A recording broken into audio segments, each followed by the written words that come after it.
Didik TV KPM. Murid-murid masuk ke kelas kerana kita telah pun kembali dalam menengah rendah bersama dengan saya Akmal Nazri dan juga Cikgu Marsyita kita. Cikgu, cikgu nak kongsi apa perlu dengan murid-murid kali ini, Cikgu? Terima kasih Akmal. Okey, jadi kita sebelum ni kita dah tengok mengenai dengan teknik pemikiran komputasional dan kali ini kita nak sambung lagi dengan teknik pemikiran yang seterusnya. Okey, teknik pemikiran yang sama cuma kita nak aplikasi dalam situasi. Okey, yang seterusnya ialah ciri-ciri kesamaan dalam sesuatu permasalahan. Okey, jadi apabila ciri-ciri kesamaan atau perbezaan dikesan, masalah boleh dipecahkan kepada bahagian yang kecil dan lebih mudah untuk diselesaikan. Okey, macam contoh tadi Akmal dah buat selepas nombor 10, 20, 30, 40, yang terakhir apa? 50. Sebab kita dah tengok ciri-cirinya ialah dalam gandaan 10. Okey, jadi kita nak tengok dalam situasi yang lain. Okey, situasinya anda dilantik sebagai pengurus bagi majlis persembahan. Okey, jadi kita nak organize atau kita nak menganjurkan satu majlis makan malam. Jadi terdapat beberapa kumpulan akan mengambil bahagian dan kedudukan meja. Okey, jadi ada buat persembahan. Jadi ahli-ahli kumpulan ni nak duduk dalam meja. Jadi ahli kumpulan tu ialah kumpulan piano, gitar, seruling, drum dan kompang. Dan bawahnya ialah jumlah ahli yang terlibat yang akan menghadiri majlis dan akan duduk di meja. Okey. Tak habis lagi. Jadi mereka perlu ditempatkan di 3 buah meja khas yang boleh memuatkan 10 orang peserta. Maksudnya daripada kumpulan yang ramai-ramai kita nak muatkan dalam 3 meja. Satu meja boleh memuatkan 10 orang. Dan juga ahli kumpulan tersebut tak boleh berpecah. Maksudnya ahli piano duduk dekat meja ni 2 orang, meja sebelah sana 3 orang tak boleh. So dia mesti duduk dalam satu kumpulan.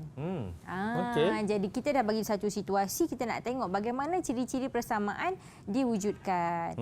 Okey, sebagai contoh kita akan bayangkan yang kita ada 3 buah meja, di mana meja yang pertama kita akan masukkan jumlah ahli yang paling ramai. Okey, berdasarkan kita punya jadual di situ, aku mahu tengok mana satu ahli yang paling ramai. Piano, Cikgu. Piano 10 orang. Jadi kita tempatkan ahli piano di kumpulan ataupun di meja yang pertama. Okey. Meja yang kedua kita akan tengok pula jumlah kedudukan kedua tertinggi. Jumlah peserta kedua tertinggi yang mana? Gitar, Cikgu. Gitar seramai 8 orang. 8 orang. Jadi kita pun muatkan di meja kedua gitar. Jadi meja yang ketiga, kita ada 3 buah meja kan? Jadi meja yang ketiga kita masukkan jumlah ketiga tertinggi iaitu seruling. Seruling seramai 6 orang. Okey, jadi situasinya kita bayangkan dalam satu jadual beginilah. So tadi cikgu cakap meja 1 piano 10 orang. Satu meja boleh muat berapa orang Akmal tadi cikgu cakap? 10. Jadi piano untuk meja 1 dah tak boleh duduk lah. Dah penuh. Okey, dah penuh dah. Okey, jadi meja kedua kita letakkan kumpulan gitar sebab dia ialah jumlah kedua tertinggi. Okey, 8 orang. Okey, meja ketiga seruling iaitu 6 orang. Kita letakkan dulu jumlah yang lebih besar. Jadi kita patah balik ke meja yang kedua, kita ada lagi kosong 2 tempat. Sebab kita cakap satu meja 10 orang. Jadi kita ambillah kompang 2 orang dan letakkan di situ. Okey, untuk meja 3 pula kita nakkan juga 10 orang. Dah ada seruling 6 orang, masukkan ahli drum seramai 4 orang. Jadi dah cukup semua meja untuk menempatkan semua peserta tanpa mereka perlu berpecah. Jadi dalam situasi ni ciri-ciri kesamaan yang kita buat ialah kita menempatkan jumlah ataupun blok yang lebih besar dan diikuti dengan jumlah yang lebih kecil. Macam tu. Jadi kalau dalam masalah apa kita buat macam kita nak susun apa, kita ambil yang besar dulu kemudian barulah jumlah yang lebih kecil. Dan juga yang paling penting fahamkan dulu kehendak soalan. Betul cikgu? Betul. Fahamkan, baca dulu kehendak soalan. Jangan pening-pening kepala. Jangan pening kepala. Okey, kita nak jangan pening-pening kepala tapi kita nak tanya soalan untuk murid-murid yang bersama dengan cikgu secara atas talian dan juga yang berada di rumah. Okey, murid-murid semua dah ready? Ready, cikgu. Okey, nampak ada suara kat situ. Okey. Kita tengok soalan yang pertama. Okey, kita bacakan dulu soalan. Nyatakan persamaan dan perbezaan komputer dan telefon pintar. Aku ada komputer? Tidak ada, cikgu. Tidak ada, ya Allah. Ada telefon pintar? Pun tak ada juga, cikgu. Alah, sedihnya. Ya. Okey, murid-murid semua di rumah ada kan? Jadi kita boleh tengok persamaan dan perbezaan komputer dan telefon pintar. Jadi cikgu nak minta siapa lah ramai-ramai murid cikgu yang bersama dengan cikgu? 4 orang ni. Siapa nak tolong jawab? Itu soalan 1. Ya. Okey, Siapa Dayana tu? nak jawab. Okey. Silakan. Okey, Dayana saya nak jawab. Silakan. Kita nak tengok dulu apakah perbezaan komputer daripada telefon pintar. Apa dulu komputer tu? Okey, perbezaan komputer ialah digunakan untuk menyiapkan tugasan dengan paparan lebih jelas. Betul. Okey. Sebab komputer Le- paparannya lebih besar, skrinnya lebih besar dan lebih jelas. Jelas. Okey, kita tengok betul tak? Okey, untuk menyiapkan tugasan dengan paparan yang lebih jelas. Okey, Ya. jadi apa pula untuk ciri-ciri khas untuk telefon pintar ni? Telefon pintar pula digunakan untuk menghubungi seseorang. Menghubungi seseorang. Betul. Kita tak boleh call orang melalui komputer. Jadi kita call melalui telefon pintar. Okey, daripada kedua-dua perbezaan tadi, apakah persamaan komputer dan telefon pintar? Dayana, silakan. Persamaannya ialah ia boleh dicas. Ya, boleh apa? Boleh dicas. Oh, boleh Boleh dicas. Boleh dicas. Dua-dua boleh dicas kan? Okey, jadi terima kasih Dayana untuk jawapan tersebut. So, saya tengok tadi dekat paparan cikgu pun jawapan sama macam yang Dayana bagi. Dayana pun dah bijak. Jadi, agak-agak berapa bintang cikgu boleh bagi untuk Dayana ni? Kita bagi 3 bintang untuk Dayana. Terima kasih. Okey, maksudnya apa? Dalam setiap masalah, kita tengok persamaan dan perbezaan. Okey, kita terus kepada soalan yang kedua. Okey, ada satu situasi. Apa ni, cikgu? Untuk situasi yang kedua, sebelum kita memahamkan situasi kedua, ada siapa-siapa nak jawab di sini? Boleh angkat tangan dulu. Okey, Liana. Okey, sambil Liana nak menyiapkan jawapan, cikgu akan baca dulu situasi. Okey, anda menyertai larian eksplorasi di sekolah anda. Berikut adalah laluan yang perlu ditempuhi untuk menjadi juara pertandingan tersebut. Okey, jadi A, B, C, D, E dia ialah satu hentian di mana murid-murid nak dapat menjadi juara mesti melalui semua checkpoint ataupun semua hentian. Okey, jadi nampak tak nombor di antara laluan tu ialah berapa kilometer jaraknya. Contoh jarak A ke B 9 kilometer, B ke C 6 kilometer. Dan dia ada banyak jalan. Betul. Okey, jadi untuk menjadi juara dia mesti melalui semua hentian tersebut dalam masa yang paling singkat. Kita nak menang kan, takkan lambat pula. Jadi kita dah baca situasi, kita dah fahamkan, kita nak tanya pula Liana. Dah ada jawapan ke Liana? Okey, Liana boleh cikgu dengarkan jawapan. Okey. Laluan pertama 28. 28 apa? 28 kilometer. Betul? Ya, okey, seterusnya. Laluan kedua 30. Ya. Okey. Laluan ketiga? Ke 32. 32 kilometer. Okey, sekejap ya. Jadi kita dah tengok dia menggunakan laluan dengan jarak yang berbeza. Maksudnya ada laluan jarak daripada A, B, C, D, E, A. Nampak itu laluan untuk 28, laluan yang pertama. Kan? Okey, untuk laluan yang kedua digunakan pula A, B, D, C, E, A. Jaraknya ialah 30 kilometer dan jarak yang ketiga ialah C, E, D, A, B, C. Dia patah balik kepada hentian yang awal. Jadi daripada jarak tersebut, kita dapati ada 3 jenis jarak. Yang laluan pertama 28, laluan kedua 30 dan jarak yang ketiga ialah 32. Okey, daripada situasi tersebut, mana satu yang kita nak pilih, Liana? Tolong jawabkan. Laluan pertama. Sebab Dia lebih dekat. lebih dekat. Betul ke tidak? Agak-agak betul ke tidak? Kita semak jawapan. Betul. Kita akan memilih yang lebih dekat. Okey, jadi 3 bintang untuk Liana. Terima kasih.